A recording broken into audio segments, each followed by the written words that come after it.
been almost a year since students had regular face-to-face class. Some of these students have new classmates that they've never even met. As Nakaya Carrero reports, in the year of the pandemic, at least one thing is kind of getting back to normal, and she was there.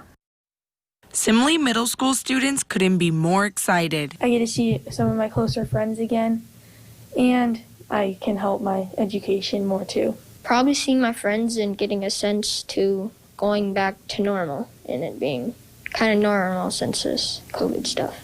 Principal Russ Real says while hybrid learning was working, it just wasn't the same. And with fewer COVID cases, now was the time to bring students back. You have the academic side. Kids learn better in school. They learn better with those teachers that they have relationships with, that they have trust with.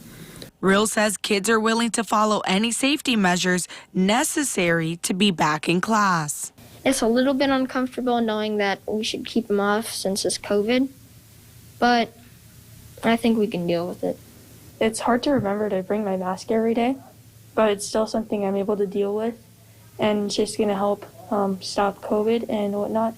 Teachers have also made changes like sanitizing between classes and keeping the same students in the same groups. The switch from hybrid having maybe 18 at a time to full face-to-face having 30 at a time means that we're not socially distancing like we were, but we're maintaining the masks and we're keeping track of which students are where, so we're aware of, if somebody does come back positive, we know who they've been in contact with and stuff. So the school has also made changes to how and where classes are held.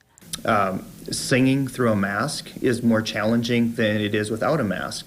So what did we do with that? Well, we have our choir classes in our auditorium. So our auditorium is now a classroom so kids can social distance. Principal Real says majority of students have returned to school for face-to-face learning, and only 8% of students are continuing to learn remotely. Reporting for KX News in Bismarck, I'm Nakaya Carrero. And Real says for contact tracing reasons, the students have assigned seating just in case someone does test positive. North Dakotans have